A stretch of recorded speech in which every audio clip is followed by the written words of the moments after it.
D word. Now we'll return to deer and their management. The direction of travel, as this committee heard during its scrutiny of deer management, appeared to be SNH cutting funding to DMGs. And there were a couple of examples we were given where DMGs had been asked to step in and provide the funding to continue one project, to develop another.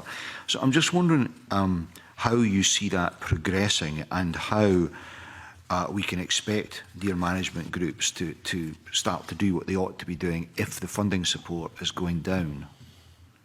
The overall funding support for deer management has not reduced. However, we know that there are some deer management groups, and this came out of our deer review, that are actually managing deer in that locality very well and actually don't need as much support as they might have been given. There are other deer management groups who are either facing a kind of more complex set of issues or for whatever reason need more support. So what we've done is try and target our funding onto those deer management groups who actually need it the most. Yes, we've written to them asking what sort of issues they face and making it clear that we'll be taking a more robust approach to addressing the issues in future. Okay, I think you've indicated to us you've secured an additional £175,000 of funding from the Scottish Government for deer management. How's that being deployed, and is that in any way adequate for the task that you face? So in terms of that deployment, that's one point. Excuse me. That funding has come available through some recycling of SRDP funding with the Scottish Government's agreement, and that is being used for habitat assessment and control measures in particular areas.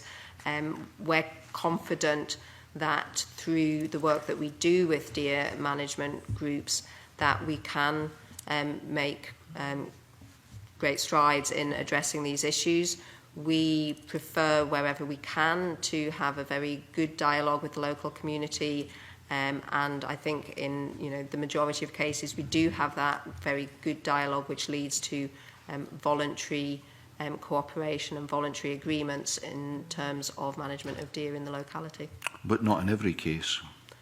Sometimes not in every case, but some of the kind of more well-documented areas where it's been a more challenging situation. Actually, we have worked with all the partners in those areas to arrive at a position that all stakeholders can agree. But we understand the challenges, but part of our role is to appreciate the different views, the different needs and the different outcomes sought from different partners and try and negotiate a solution.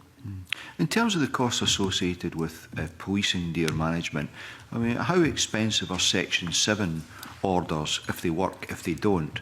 And what are the costs associated with Section 8, although we know as a committee that's something SNH has seemed reluctant to move to?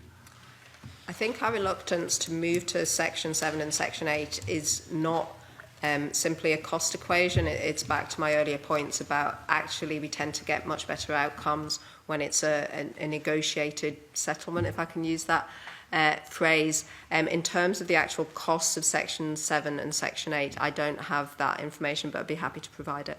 But what you're saying is cost is not the determining factor about how robustly you pursue this? No, cost is not. We would much prefer, and we see that we arrive at better outcomes when we have voluntary agreements that all members of the community and all stakeholders can sign up to.